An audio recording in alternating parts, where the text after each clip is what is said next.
Good afternoon. I now call to order the Tuesday, December 17th, 2024, 1 p.m. School Board Workshop. Please rise for a moment of silence, followed by the Pledge of Allegiance and the National Anthem.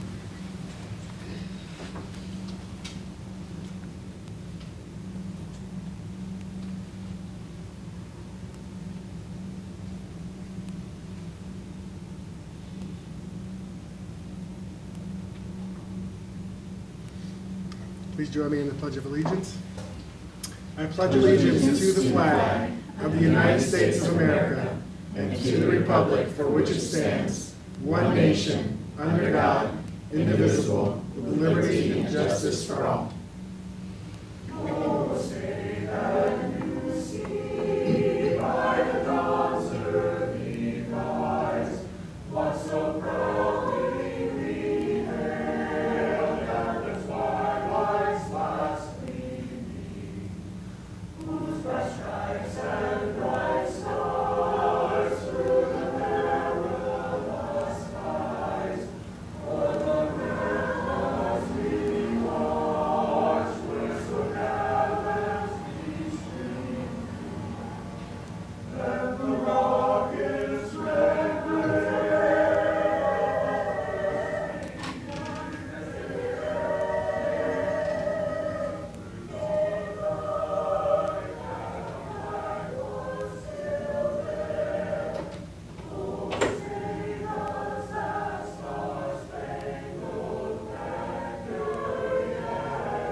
Thank you. Please be seated. Okay, we'll now do roll call, starting at the end of the table. Lauren Ramirez, present. Janie Reddy, present. Derek Barr's here. Christy Chong, present. Will Furry, present. LaShaka Moore. Okay. Are there any special announcements for this meeting?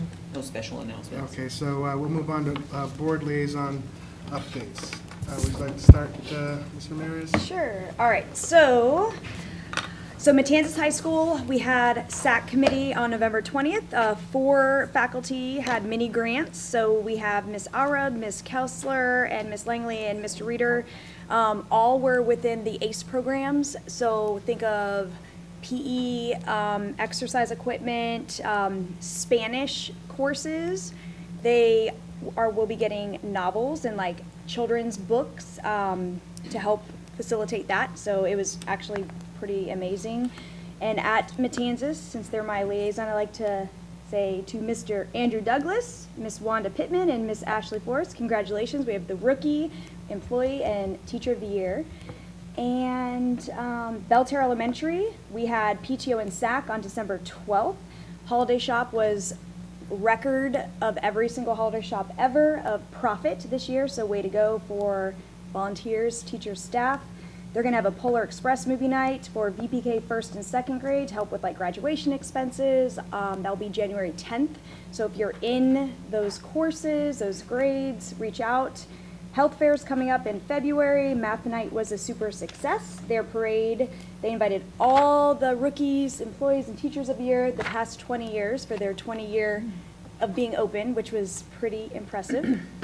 They're going to focus on early communication, homeschool partnerships. So they're going to really focus on that. I thought that was a great initiative with their SAC. They want to engage more families. Science night is coming up on March 3rd. And again, since I'm their liaison, we have Miss Ashley DeMeo, Miss Nicole Massey, and Mr. Shane Kerr for the Rookie Teacher Employee of the Year. Virtual town hall meeting, sorry. I had like the next day after I got sworn in, we had the virtual town hall meeting. That was my first experience, and I had Jahani and Danny were representatives there. It was incredible. Students get 5 hours of volunteer. Learned a lot, so I highly encourage any high school student to attend if you can. It was very inspiring. EPAC meeting, my other, that I'm a liaison for, the meeting will be January 8th from 6 to 8 p.m. On January 28th from 4 to 7, the Enrichment Center will have their grand opening. So if you're available, they would love to have you all.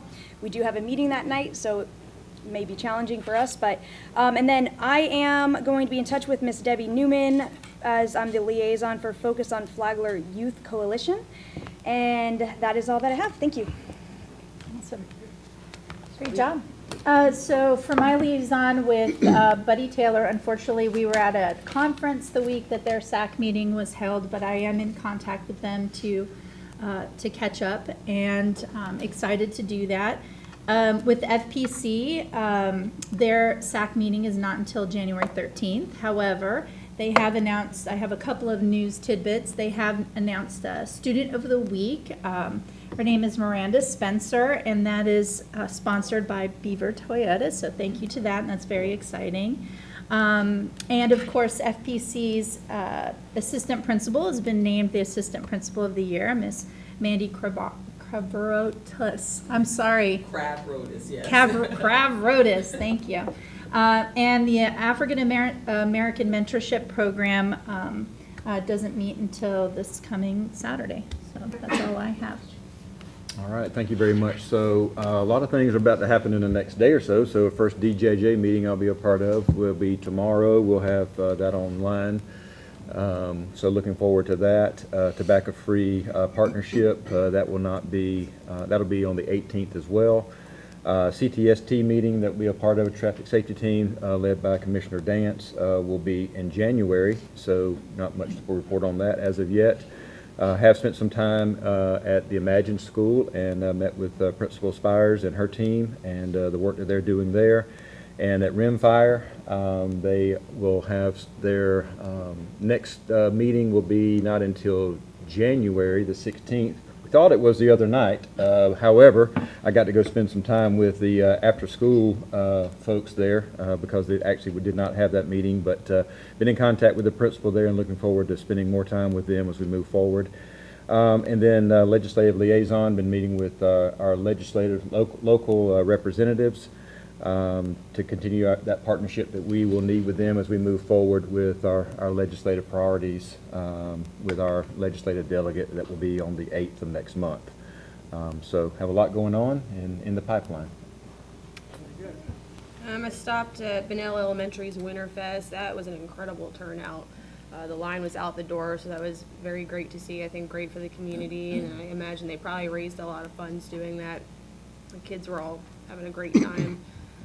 I got to tape one of the coaches to the wall. It was pretty funny. So yeah, that's what happened with Bunnell recently. The School Health Advisory Council, that was a couple months ago, so there have probably been some changes since then, but at the time there was a pertussis case in Flagler, and I've kind of wondered if there's been an uptick in that with some of these prolonged coughs going on. The best way to prevent that is with a Tdap. And also RSV, there's been an uptick in that also. For adults as well, so you might be seeing a lot of that coughing. It's not all COVID or flu. They are also revising their nurses manual to have some updates on best practice. And for Wadsworth, actually their last meeting, I believe we were in a board meeting, so I missed that one, but I will get in touch with them. Okay, thank you. Yeah, and so because we have our meeting schedule kind of moved around this month for the holidays, some of these liaison updates are kind of sparse, but we'll be getting more robust as we go into the new year. And so I just have a couple of announcements for the Flagler Auditorium. They have an upcoming show called Sleigh Bells and the 60s with that will actually take place Thursday, December 19th. And also they are offering a show pass. They call it the Holly Jolly Show Pass, where you can buy for $89. You can watch as many shows for with no exclusions all the way till April 19th. So that's be a great last minute holiday gift and supporting our auditorium. And also the Ed Foundation, they had last month successfully hosted another Josh Cruz Gala, which was really great. I wasn't able to attend, but I saw a lot of the pictures, and everybody had rave reviews about that, so it was a great benefit to support the foundation. And we just completed the recent school tours just the other day, where we invited members of the community to tour our schools. And were you there, Lauren? Yeah. Yeah, I thought I saw your picture there, so that's great. Wonderful. So that's all I have for liaison updates. So now we will move on to the adoption of the agenda. Are there any changes to today's agenda, Superintendent Moore? Yes, I do ask that the board move item 9.01 after public comment. Again, 9.01 half-cent sales tax citizen oversight presentation to after item 4.01. Very good. Okay, so I'll need a motion to adopt the agenda. Okay, I have a motion by Mr. Bars. Second. Second by Ms. Chong. All in favor? Aye. Aye. Opposed? Passes unanimously. Okay, so we will now move on to public comment. Do we have anybody signed up for public comment? No one signed up. Okay. I will close public comment, and we will move on to 9.01 half-cent oversight. And Ms. Conlon Banco. Ms. Banco and Mr. Deasy. Welcome. Good afternoon, Board. Superintendent Moore. I have with me today Conlon Banco. She is the current chair of our half-cent sales tax oversight committee, and she also is the current president of our Flagler County Education Foundation. To give a little bit of background, the purpose of the oversight committee was to ensure the use of the half-cent sales tax within the district was aligned with what the referendum and the ballot language that was proposed and approved by our community in 2022, November of 2022, at 70% positive response from them. So we were really proud of that and the support from our community. This report is set to be done annually to bring to the board and really inform the community about what the funds have been used for, the alignment with the referendum, and to kind of highlight where we can spotlight areas within the district relating to the use of the half-cent sales tax. So I'm going to turn it over to Conlon. Thank you. Thank you, Board Chair, board members, staff, everyone for tuning in today. As Deasy? my good Right. friend Mr. Okay. Deasing said, the last board put into place the half-cent oversight committee. We've had the half-cent sales tax here in Flagler County for over 20 years. This is the third iteration of this sales tax that the voters have approved. This is the first time we've included a half-cent committee. Most of the other counties, almost every county in the state of Florida has a half-cent sales tax passed by their constituents. And they all have an independent citizen committee that sits and makes sure that what the voters asked for, that this school district is spending it according to these buckets. So our role is really to hear all the good news that's coming out and all the good things that are being done with our tax dollars for our kids, and to continue the amazing infrastructure that we have here in Flagler County that really makes the Flagler County School District the premier technology school district in the state of Florida. But the ballot language is here. So as a committee, we first got together. We met 4 times this year, and we said, okay, well, kind of the first time you meet and the committee gets together, you have to sort of figure out what your role is. So we did go through that purpose, and we kind of wanted to know, well, where are we? Where were we before the start of 2023, which is when this iteration of the tax began? So we kind of went through the things that the first tax did for 2020, 2021, or 2012, the last iteration, and said, okay, well, where, and what we're supposed to be doing from 2023 forward. As I said, it's going to continue to sustain our infrastructure, our technology infrastructure. And as you'll see, going forward, that's the largest bucket that this half-cent sales tax takes care of. But it also enhances our classroom careers, makes that possible, makes it possible to meet the needs of our workforce in the community. And I'm sure you all are well aware of all the enhanced safety and security measures that have come down. So as a group, we wanted to see where our starting point was. So we can go to, and we took a look at the last 5 years of sales tax revenue and the fund balance. We did ask, you know, we're taking a look at starting a fund balance of $11 million. I said, well, whoa, you know, why is it so high?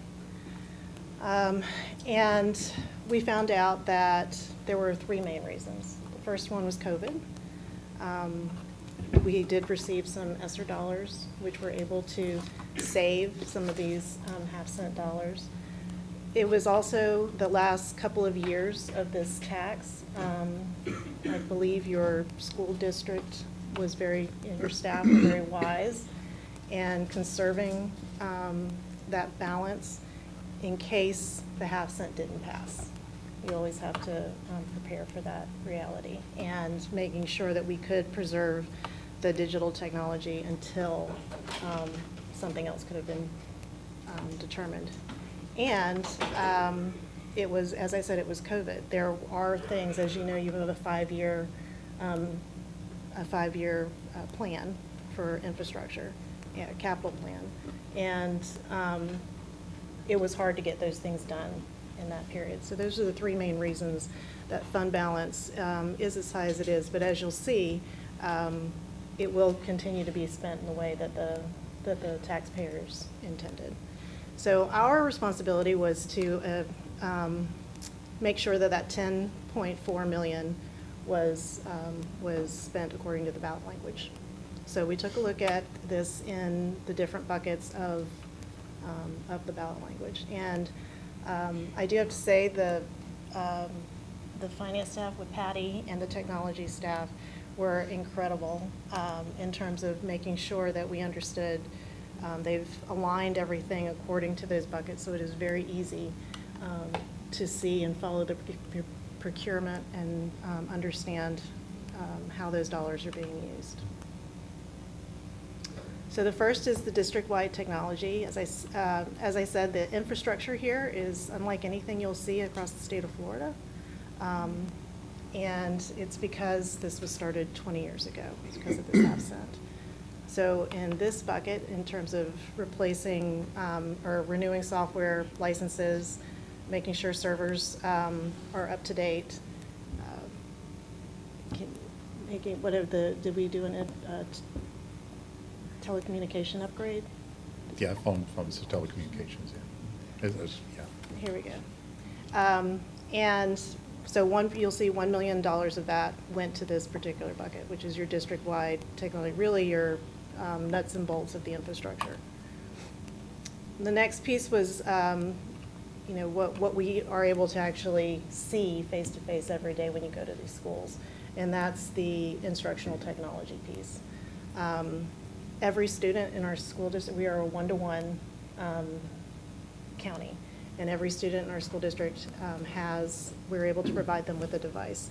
If anyone here has never been to the distribution of these, I highly recommend at least just going by to see it. It's a machine. It's incredible to see, from the getting kids ready and our kids, because they have access to these things, are, I believe, more ready for our workforce when they come out of Flagler schools.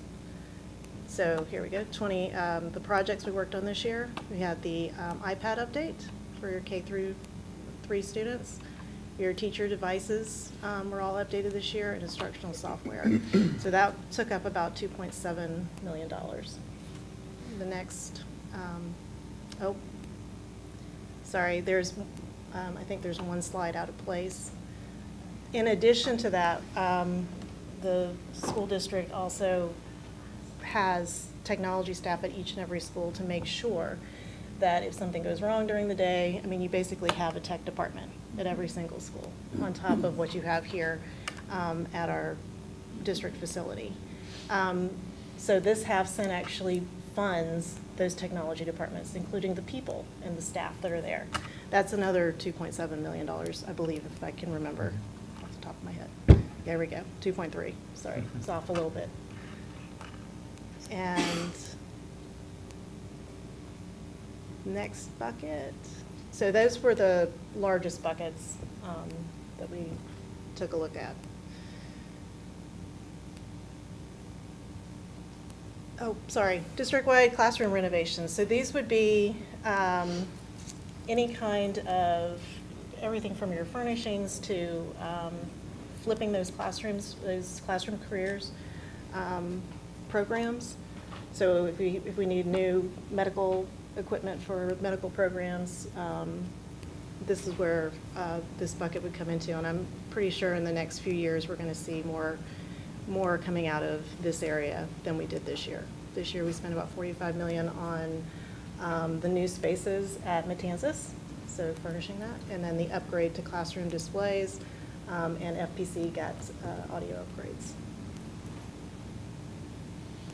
And as I said earlier, the district-wide safety and security measures, so the automatic SILOC systems that are in all of our schools now, your new bus safety routing system, that actually covers a couple of different buckets, but, and all of the 800 megahertz radios, which the Sheriff's Department has said helps them in communication and making sure that that our kids are safe. And this is the list, and that one was a little less than $1 million this year.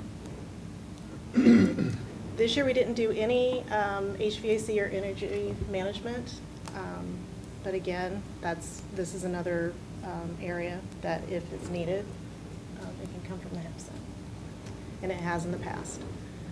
Bus procurement and maintenance, buses cost a lot of money, so it's going to be very helpful as we need to refresh our buses. We have an amazing routing software.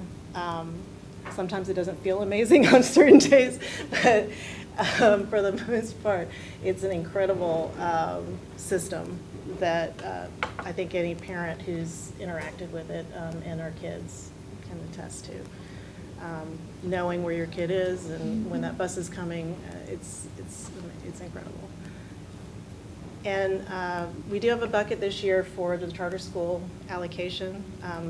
Before this tax was passed, the state legislature said that school districts must share pro rata the half cents or mills, any referendums with charter schools. And this year they received about $650,000, a little less than $650,000. We did reach out to see if they would provide some information as to how those dollars were spent, but they are not required to. So they don't kind of live in the same area, I guess. But it doesn't mean that it hasn't been a friendly relationship, I will say that. So we just haven't had the time to go and say how that money was spent. Did I miss one? Oh, sorry. Okay, yeah. And then looking forward to, again, so that leaves about $3 million out of this year's $10 million, which was added to the fund balance, which you saw was $14 million at the end of this year. And the things that we're getting ready to do are the Salto system for your exterior doors, another refresh of iPads and MacBooks, and the smart classroom updates. And this year, Flagler County's was recognized as an Apple Distinguished School District. This is a big deal. This is a really big deal. It's a wonderful, and it would not be possible without the half cent, the trust that our community placed in our school district, and allowing this to pass and allowing our school district to do the amazing things that they do. So again, I was very happy to be able to come here and share good news with you. And if you have any questions, I'm happy to answer. Board, any question for Ms. Banko on that presentation? Yeah, Pretty thank you. Pretty well said, right? Yeah. As presented. Just thank you. I know you, 2 years ago, you worked very hard to campaign for this, so Mhm. appreciate it. Yeah. And also, looking at the members who are on your board, it's a good cross-section of those who have connection to the schools, but also the community and are active. And I just want to share, for those of you who are, it's one of those things that you don't know what you have until it's gone. The impact on our students in terms of readiness for careers in college, just having an LMS system makes that transition to college so much easier. Having access to like 3D printers and CAD design and PowerPoint and Excel or Google Sheets far beyond, before you step into that job is just a massive amount of education that our students are getting, and it's the envy of many counties around us. So thank you for advocating, and thank the board for their judicious expenditures, and it allows a lot more freedom than our state budget allows. And we would be, I don't know where we would be without this. So I also thank the public who voted in and essentially share in their well-hard earnings with the school. Just a quick comment too. The members that are on the board, I think I'd asked you yesterday. So how do they rotate in and out? Just a real quick of how that happens. And then is there people that will be coming in new for the coming year? So the way that it was workshopped and set up through the board, initially there was the 3-month, give or take 3-month, where it was an open invitation for folks to apply. There were, I think, 11 total applicants in the course of that time, and there were 11 slots. So we brought everyone who had said that they were interested forward. The board took action and approved that slate. There's a caveat in there that the committee must have at least 7, no more than 11, and it's on the. It's been set up so that the committee itself makes recommendations to the board for the replacement folks. So they have an opportunity, folks want to continue to serve, they have that opportunity. If there are folks that are interested in serving on the committee, they would come to the committee as one of the members, either the chair or the vice chair, say, hey, I would be interested in serving on this committee. And then the initial set is with 2 years and 3 years, just to stagger them so that we didn't have potentially, several folks coming in. So it gives the opportunity for folks to be able to come in and come out. But the recommendation for additional folks, the way that it was set up, would come actually through the committee itself to recommend to the board for new members. I just value the work that they do. Sat on the half-cent sales tax in St. John's for a period of time, and it's a lot of work. So, and I appreciate what you all have, what y'all have done and what you've done for this district. So, thank you very much for that, and the team that you represent. Yeah. And I just have to thank Conlin for all the work and really taking and leading with this. It's the first year of this, so as we continue to go, I think our relationship with the committee will continue to bring some great opportunities for the students here in Flagler Schools. Yeah. Thank you very much. Yeah, and I just echo the same comments from my colleagues here. Really grateful for all the time and effort you put in to make this happen here. We're truly grateful for the community for passing this and allowing us to have access to these funds. So thank you very much for a great presentation. Thank you. I do want to say, as president of the Flagler County Education Foundation, I want to thank you all for your support. It was wonderful to see some of you at our event, and I hope to see you next year as well. So, Merry Christmas. Happy It holidays. was a highlight of my month getting to do the shopping, the little types. It was wonderful. Thank you for organizing that. Thank you. Thank you very much. Okay, so now we're going to move on to item 6.01, instructional calendar. Dr. O'Brien and Ms. Bosserdash. Welcome. Good afternoon, Board. Before you, you'll see the calendar that the calendar committee has put forth. The calendar committee is comprised of 10 people, 2 FESPA representatives, 2 FCEA representatives, 4 district level personnel appointed by the superintendent, and 2 parents, 1 appointed by our jointly by the FCA and FESPA presidents, and 1 by our superintendent. So collectively, we came together to put together this calendar for the 25-26 school year. We took into consideration a lot of the feedback that we heard last year. So last year we brought a calendar before the board, and there were some current concerns about alignment of spring breaks and days that St. John's, Volusia, and Flagler all have off. So we really tried to make sure that we reconcile the 3 calendars to try to have as much commonality as possible, because we do understand that we have employees who work here who have children in other districts and vice versa. So we put together this calendar, and you'll notice that the start date is for August 11th. By statute, we cannot start any earlier than August 10th, and since the 10th is on a Sunday, our earliest date would be the 11th. You'll notice a color-coded key at the bottom. It's just the color is a little bit brighter than last year, because we had some people say that some of the colors were too closely related, so it was a little bit, we gave it a little bit more pop. But I do want to point out some of those major concerns that we had last year was the spring break time. Volusia, St. John's, and Flagler all have a common spring break for the 25-26 school year, and that does align with dual enrollment DSC spring break, where the bulk of our dual enrollment students participate. So that is a nice change. We have looked at where St. John's has and Volusia have their end of quarters and the teacher work days that fall after that, and for the most part they align. There are 2 dates in September that none of us we don't have a day off in September, but St. John's does and Volusia does on 2 different dates, but everything else pretty much lines up. You will notice that we have allocated another major change is that previously during the August pre-planning and professional learning week, it used to have dates that were loosely designated as these are the PL days and these are the pre-planning dates. We've just designated as these 5 days are for pre-planning and professional learning, to be determined based on professional learning calendars that are available that come up throughout the year as our teaching and learning department works with the schools for their PL needs. Do you have any questions about specifics? So I'm seeing just 2 days for professional learning for teachers. So those 2 days, the 2 that the January 6th and the April 3rd, those are the ones that are specifically tagged as PL. So no one can decide to do anything otherwise. Okay.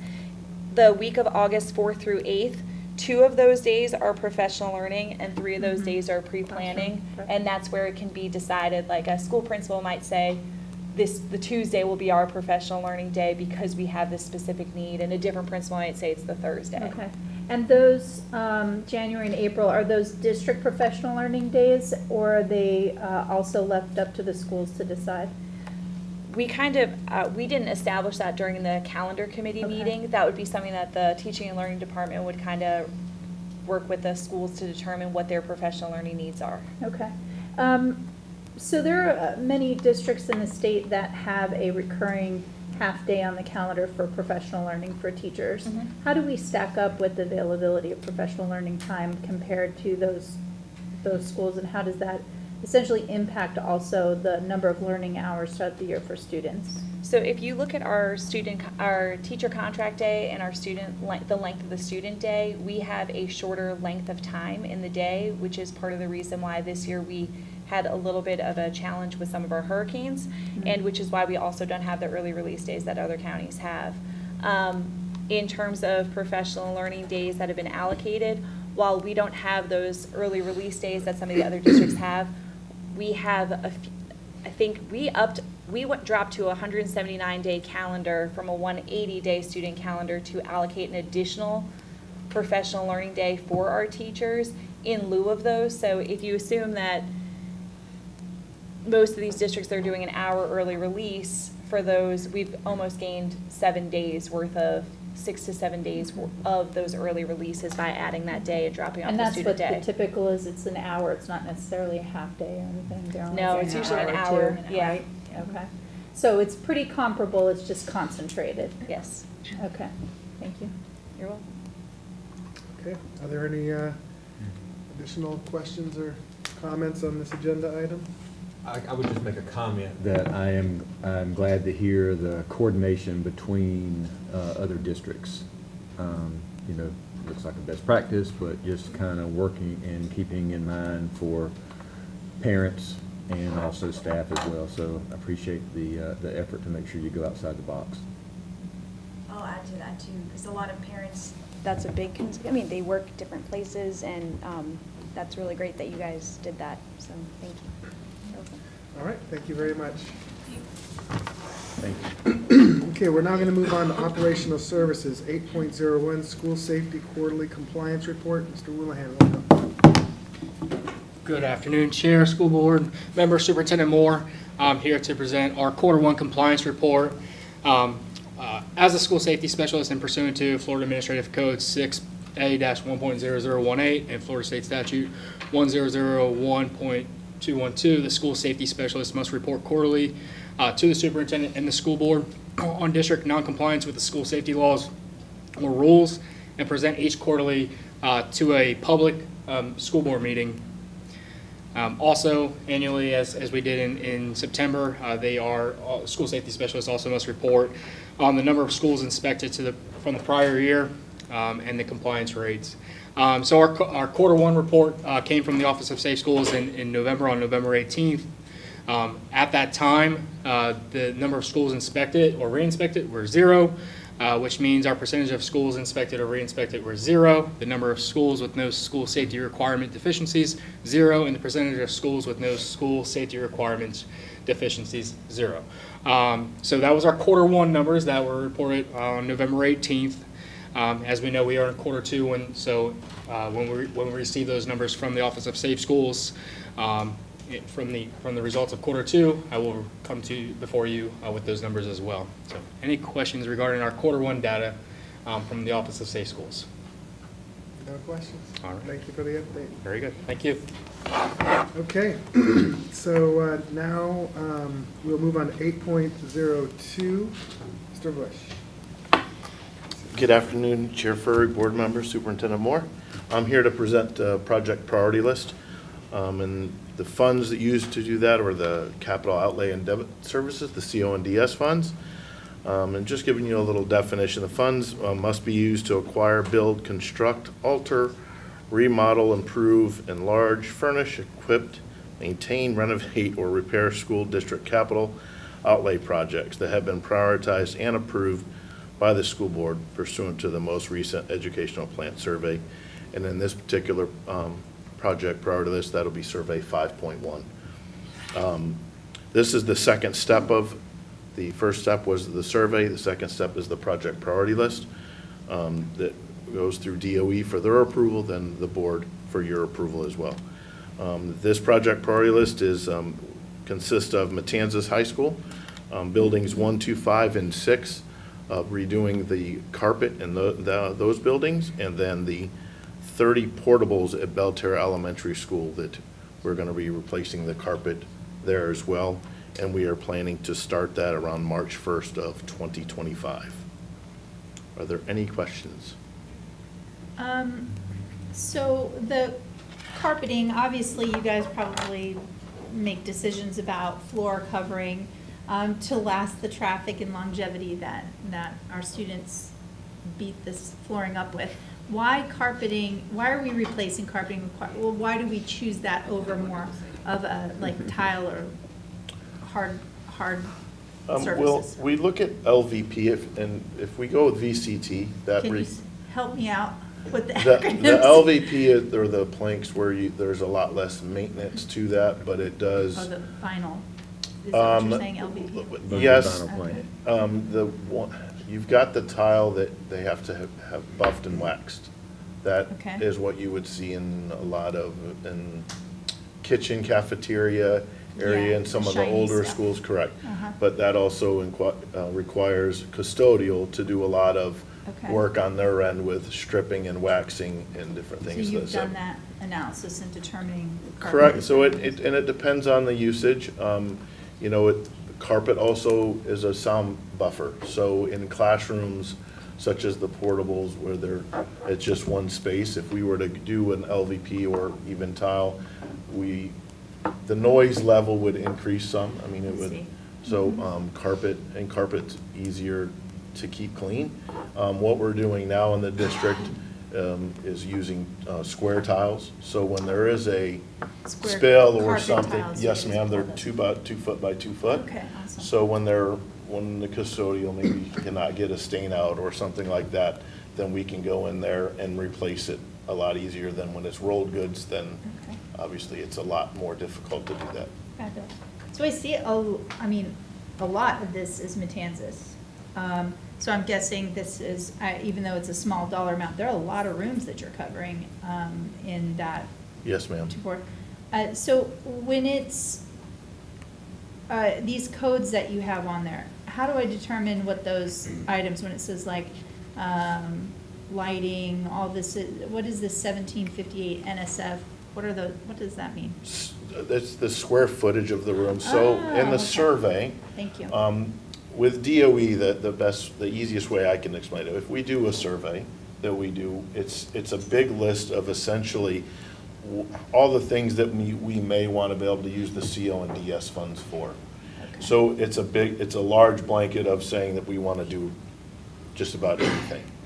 When we break that down and have on our 5-year plan and have specific, such as in this carpet, we don't have to do a survey just specifically for that carpet because we've already done that in that large survey. And the project priority list just breaks that down to being more specific. That's why you see those estimated costs.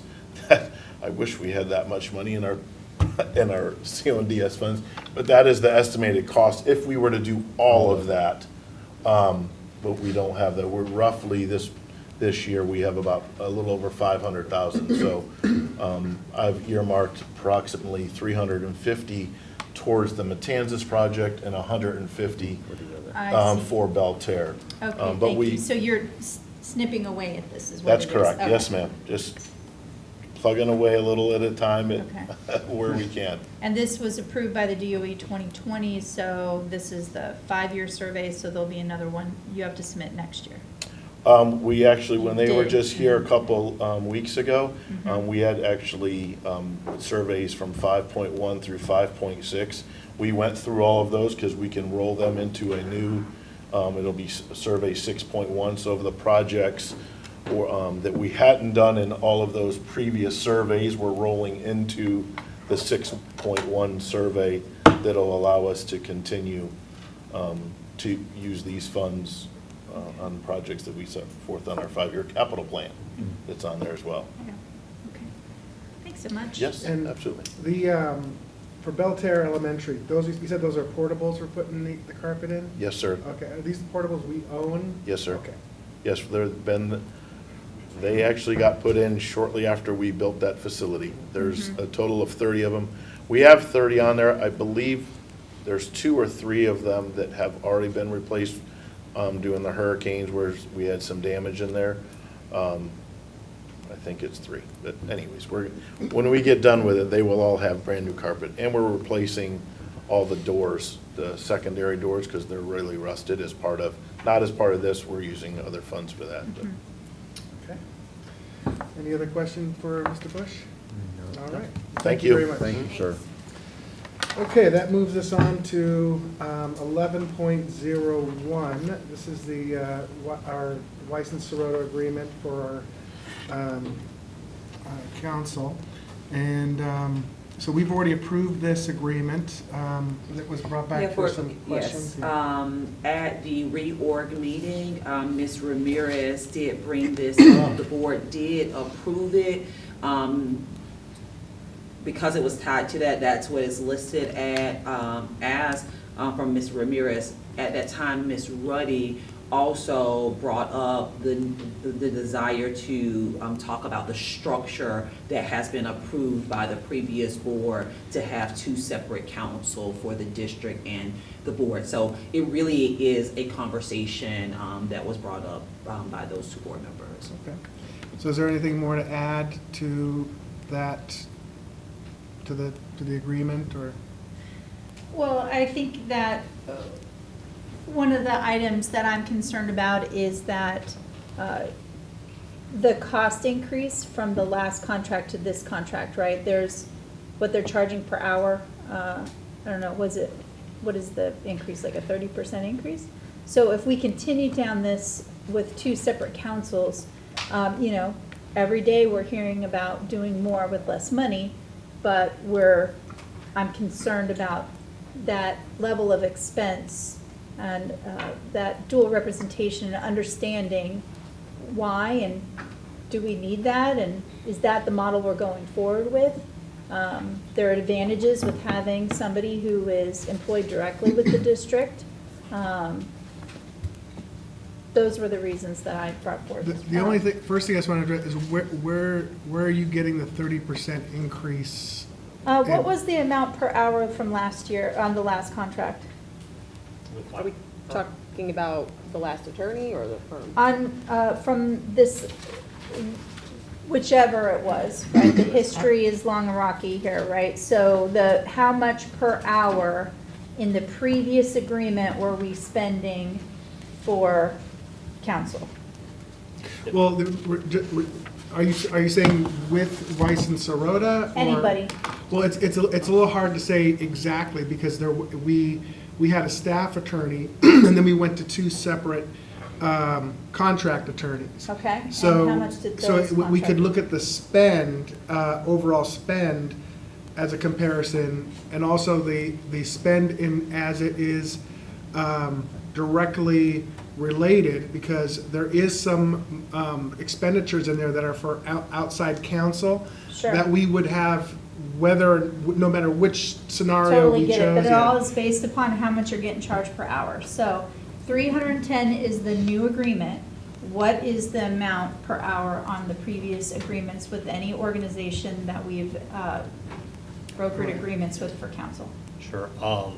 Prior to that, the agreement with our firm was $300 an hour. 300. And it was for all attorney time, so this was split out to have a lower rate for Okay. associates and essentially a Okay. 3%. So then before this 2%. organization, what was it? But the thing is that you made a claim that we're paying 30% more. I just want to know where you got When I that look figure. at the total amounts, like on some of the financial figures for what the projected cost is for the two representations as compared to in previous financial documents, it's a large increase. I don't know if Well- 30% is accurate, that's just kind of Yeah, what I don't struck me. think, I don't think that number is accurate. And I just want to add that when we went in, when the board made the decision to not have a staff, their former attorney, at that time, the district and the board sought counsel. The board then approved that the district could hire an in-house full-time staff attorney, which is what we worked towards hiring. At first, we weren't getting necessarily many applicants. In the last couple of weeks, Interesting. we have gotten some applicants, and we have two candidates for consideration that actually, prepared to make a decision. However, we did not do that at that time, pending this conversation with this board.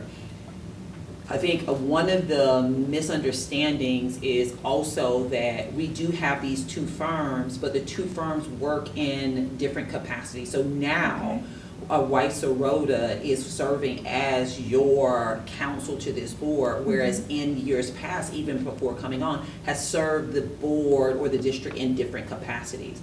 And the same thing for sniffing and Spellman. You see it all wrapped together for the service that they're providing to the district that the former in-house attorney would have taken care of, but we also still have a contract for negotiations. We also still utilize those services and would have, even if we had an in-house attorney, for some human capital, human resources items that those firms would have worked with us on.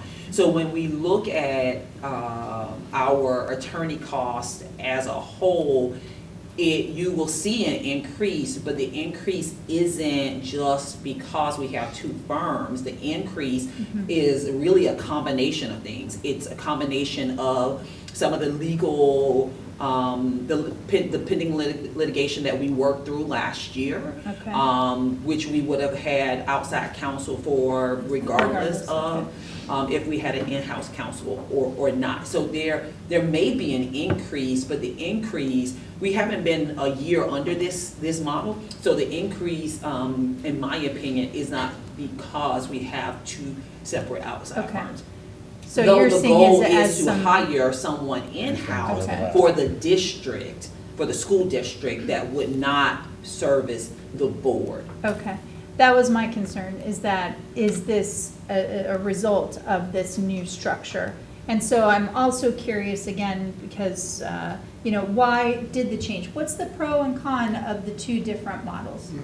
Well, it was the view of the previous board to go in this direction. From my perspective, here were the merits of changing the structure. One is a conflict of interest situation. We are the board, we have oversight over the district, right? Okay.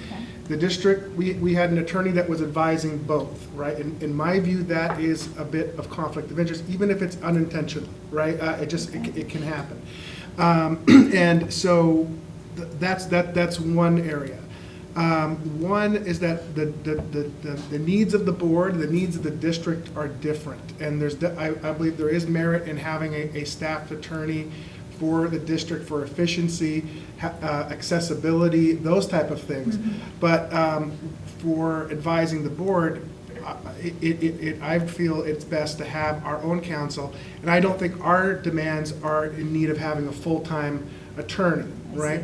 So better to bill that as needed.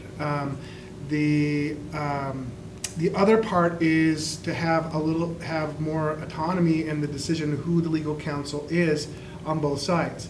When you have a district attorney that's serving both, if that attorney is not meeting the needs of either one of those parties, that creates a conflict, because therefore if the board says, listen, I don't feel I'm getting the legal counsel that we need, but the district may feel that they are, then that causes a disruption within the organization. If the board chooses to say, hey, we don't want that person anymore, we want to go a different direction.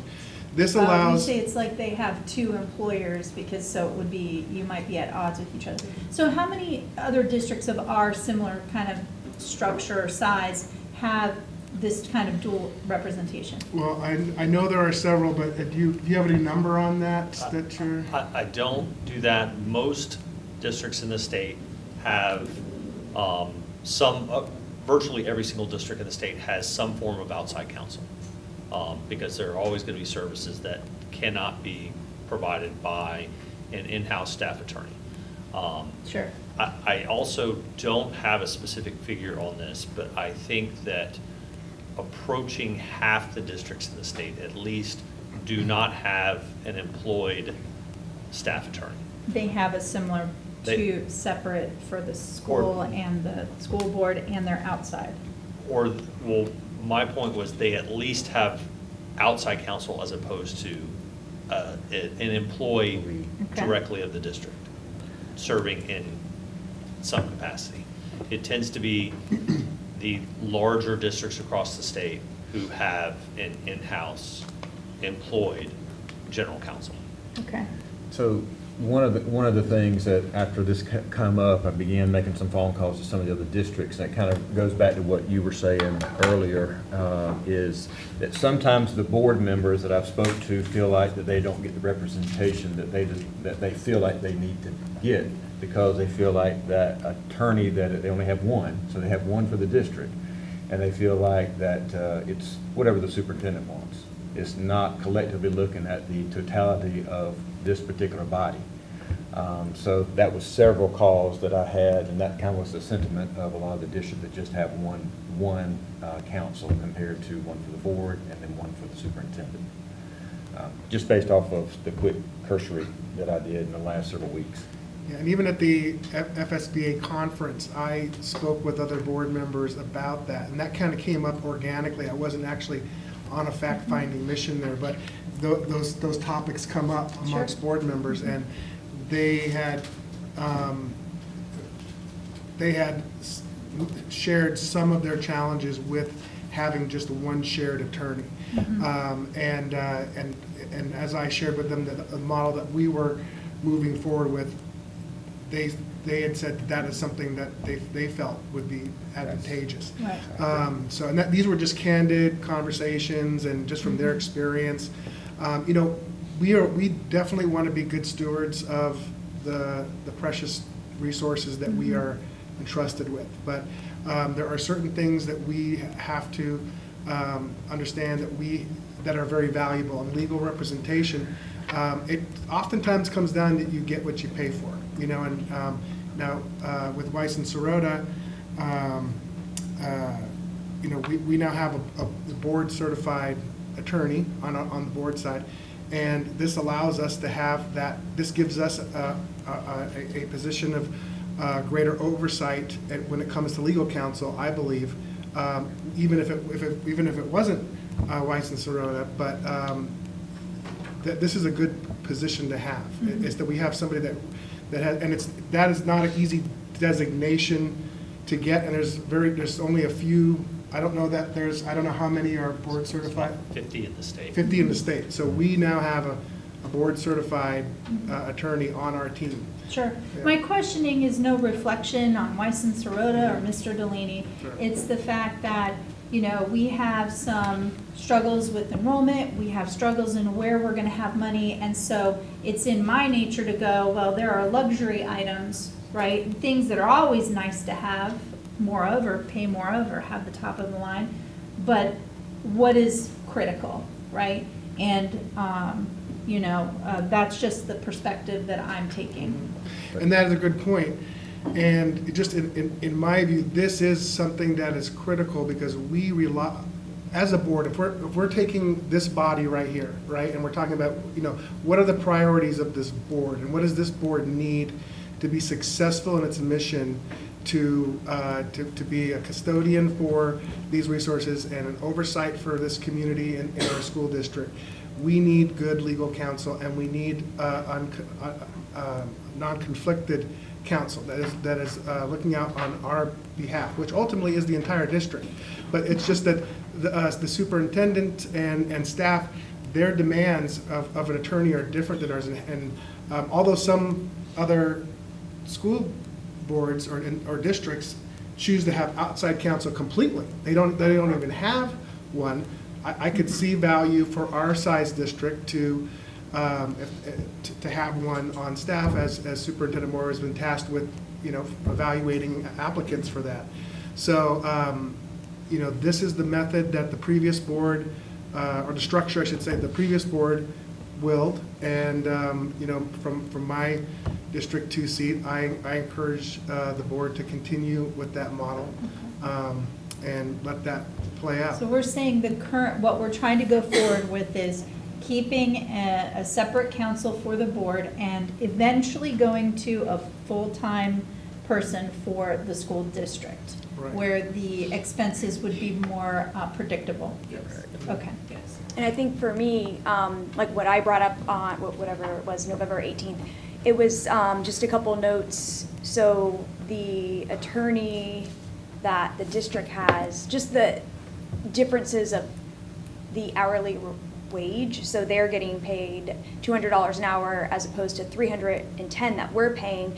So my question was on that night of being sworn in was, you know, just getting this information less than 7 days, not able to understand why. And you mentioned, you know, this was vetted. So my question is, you know, it's vetted. Was it vetted like different attorneys vetted, or vetted of, hey, was there a bid that was done, or was it like just asking, oh, is this a great attorney? I know this person, and who was the person that vetted? Because that's what you stated. So I'm just trying to understand, just cost-wise, like why are we paying? And again, this is just understanding of learning, like we're paying $200 an hour for district attorney, and our school board attorney is $310, so I'd like to understand, and even the associate and then the paralegal clerk is significantly higher. And so I brought that up, just why? Is there a specific reason? Is it just your organization with that pay? If we vetted, who did we vet? What other companies did we talk to? Attorney, law firms? And who was the person that talked to them? Was it just he say, she say? So that's what I brought up on November 18th. So that, Yeah, just well, understanding better. How I would answer that is that what you kind of walked into is you are inheriting, you're inheriting a previous reorganization. board's decision, right? So yes, it was, for you, it was new, but it was not a new item. So we had been working with the firm prior to. We did have a round where we did send out for some other attorneys, and then we had some delays there. The one thing that for school boards, we don't need to put out a request for proposal for attorneys, right? It's not a bidding type of thing. We get to choose the legal counsel that we feel best at any given time. And that means even with our current attorney, right? So we have a lot of control over that when it comes to our legal representation. And I think that is appropriate that we do, because it is an important part. We are not attorneys, as far as I know, no one here is. And I highly rely on our legal counsel, and I have to make decisions and have counsel that I can trust is giving me counsel that I can act on, right? And so the board had, even outgoing board members had given high praise to Mr. Delaney and Weiss and Sorota. So the vetting was from your previous board, right? And we have had legal services with Weiss and Sorota as a firm even before Mr. Delaney came on as our school board attorney. And I have actually engaged him in board actions that were required even before that. So there is a long-standing relationship with the firm. So from a vetting standpoint, even from a board previous to me, there's been value in having this long-term relation with this firm as an outside counsel, mind you, not an employee. So I think there's history here to show that they've given us good service, and we've gone back to them for more service, right? So, and as far as the price, if we looked at some of the numbers that when we did put out for a bid, the numbers there were even higher than some of the ones you mentioned right now. So, and that was a while back, that those could be a lot higher. So fortunately, what I would say is that for the board's benefit, we don't have to do that unless we want to do that, right? But now we have somebody that we've been working with for quite a while, and the previous board was happy with the service. Now we're a new board. So, but I think just like anything, you're gonna have to get acquainted with the legal representation also. And if through your own vetting, if you find that it's not satisfactory, then we have to have another conversation as a board on who represents us here, right? Because it's not really, I will say the margin of difference between the proposals we received were narrower than what you shared from a different attorney. So are you saying Sniffen and Spellman is charging less than what is the normal going rate? No, there is no going rate per se, but Well, what there's a I'm saying is competitive that rate. we put that proposal out there and they did not submit to fill that. When we put that request for proposal out there, they did not submit a bid, Wait, right? what proposal? Yeah, I thought you said No, we didn't. like, You I'm don't not- have to, but we did. No, It and was we a did. it wasn't a request for proposal, it was a request for, Qualifications. yeah, exactly. So so we wanted, because we had no alternative at that time, so we wanted to see the field, right? Sure. But then we had Mr. Delaney as an interim, and we worked well with them, and we could have gone back. Those proposals had expired. One of them's now working for the city, so that's gone, right? So that would And be the a other one conflict. had a conflict of interest. Yeah, and there was a And conflict I of interest remember in the you other. mentioned that. I Right. guess, like, Yes. just when you look at the numbers and, we want to make sure, we're really trying to watch our spending. And I know, yes, you get what you pay for. I completely understand. But from looking at the price we're paying for our district attorney, and then it's $200 and then $310 an hour, that can add up. And so I'm just wondering and trying to understand, is that, I mean, it's such a gap. So is that something, do we want to look at that, or maybe this is the normal, but we're spending $200 for a great attorney, it appears, for a district, and we have a great attorney, it appears, for school board, but the price difference, and that's what I'm just trying to understand. There's some that charge $500 an hour. So I mean, in essence, a firm presents itself, you have to evaluate, are you getting the value for the dollar you're paying in?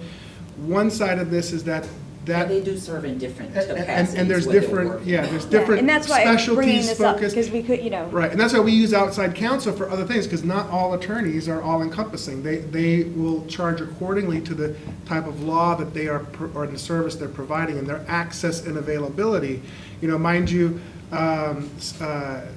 spelling and sniff and smell. They're not making themselves available for our meetings, right? They don't have to travel to our tier to do, so it's a different scope of work than what we're getting, what we're asking of them for the district. And ultimately, that will change too when the superintendent employs a full-time attorney. That's going to be a salaried position, and there won't be an hourly number pegged to that. If I could just add, with this model being less than a year, when the board decided they were going in a different direction, there were a lot of things going on, a lot of things that we needed to work through. I think one of the things that we found out very quickly, that it's hard when you have one person that is handling a lot of things solely. And so when that person walks away, you have a lot of things that you're trying to get an understanding of, where they are in the process, where it was a lot of stuff happening at one time. And I would say, I'm glad that you as a board, as a community member, I'm glad that you as a board, you're having this conversation. As a staff member, I think you have to give it some time to allow for some of the dust to settle of things that we just inherited and needed to work through, to really identify what is the true cost. The cost is elevated right now, but I also know the things that we worked through last year that we should not have to deal with and work through this year. It was a lot of things coming into at one time. You got a new superintendent coming on, you got a new attorney that's coming on, you've had this attorney for a number of years, and now we're trying to make sense of all the things that are going on. The litigation, it was so many different things. And so some of that cost is gonna be the cost. But some of it was just because of the situation we were working with at that moment. Sort of transitional. But I agree, we have to come back and revisit these models. But you have to give them time to work out. We have testimony from other districts that say this works well. In theory, I think it's the best model for us to move forward effectively. But it would behoove us to allow this to play out and see the model, how it works. Because now a lot of the billable hours, except for items that are focused, will be absorbed by the staff attorney for the district's needs. And not that this needs to be stated, I will say, our paralegal works very closely with Weiss Sirota and Mr. Delaney's office. Mr. Delaney does try to limit the times that he has to be in the inner workings of the day-to-day, those day-to-day things, in order, one, to make sure he has that clear line of work, but I also think making sure that he is too being fiscally responsible to this organization, so he definitely is doing that. But at the time that we made these changes, there were a lot of things going on, and he had to be the one a part of those things. And so when you have the attorney that's working through some litigation for the board, that comes at an increased cost. Mr. Delaney, what's your travel time? here back and forth. I mean, I'm in the car hour and a half, hour and 45, but that's not a cost to the district. No, I know, but I think it's just something to consider, that it has to be worth your time too to come here. If I could get back to Ms. Ruddy's point, she was asking about kind of pro cons. One of the biggest pros for the board when it comes to me is I'm super easy to fire. If you guys aren't happy, yeah, it's right there in the contract, seriously. And I genuinely mean that. Way easier to fire than an actual employee. It's 30 days, vote of the board, and you guys can go, you can pivot and go in a different direction if it's not working well for you. The other part is maybe a little bit to tag in what the superintendent said, is I'm scalable. You know, as much as you need, I can rearrange things and work to provide what you need. And if it's something that can be delivered more efficiently, or I can help staff with a policy and then staff can implement it, and I don't have to be, you know, a smarter person than me said this, but if you can teach somebody to fish rather than serving them fish, you know, that's the model I want to try to get to for the district, so we can implement some policies and we don't have to have as much attorney involvement. We did have a lot going on. Some of them were positive. I mean, we did spend a lot of time on refinancing for the district our bonds, which saved like $800,000. So there have been some positive projects where I feel like I've been a small part in helping have a positive impact. But I wouldn't want the board to lose track of, hey, I'm only here as long as it's working for y'all. So. Well, and I appreciate it, because I mean, like, from the November meeting, like the questions, like, and I know that's why we're here to ask those, because I just needed a better understanding, had no time, less than 7 days, and had questions, and so to bring them here. So thank you for explaining the vetting, and then, the pay, but, that's what I had questions on in November, so. All right. So if there aren't any other questions, then we'll just keep moving forward as we've got put in place. All right, so that closes out our last agenda item, and we now move on to public comment. Is anybody? Nobody signed up for public comment, so we will close that. Do we have any board member requests? Okay, hearing none, we will move on to closing comments. Ms. Ramirez, do you have any closing comments? Just, thanks for everyone answering questions, emails. As a new board member, being a liaison for all the different schools and organizations, it's been great, and I really feel like, we're moving in the right direction. I like it.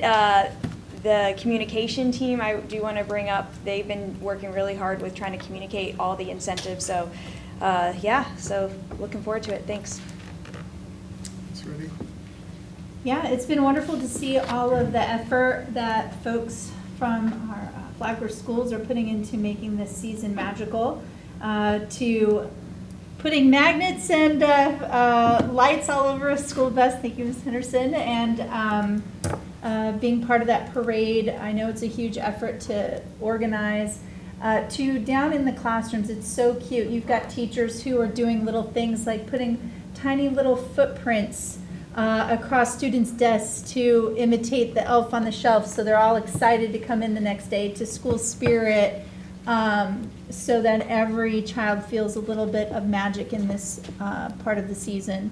And I just thank you for all of that, because it's the community, right, that makes us stronger. It's what's special about bringing people together. And I can see that being built into our culture, and just a really strong sense of that, to make sure that every kid in our schools is enjoying this season, which can be very difficult for many. Thank you. I'll hold most of mine till this evening, I'm sure, because we'll just say it again, but I just want to thank our staff for what they do for us, and the weekend work and parades and the things that are going on with communication with our schools. I just really appreciate that, and the opportunity to continue to learn the great things that our district are doing. And so, but I'll hold some of the rest of my comments for later this evening. Thank you, sir. I'll share those comments and I'll save some for tonight. Okay, yeah. And just want to thank staff for all their efforts, especially on the bus for the parade. That was pretty cool. I'll save the rest of my comments for tonight as well. So, all right, Superintendent Moore. I will just say happy 78th day of school. Awesome. This meeting is adjourned.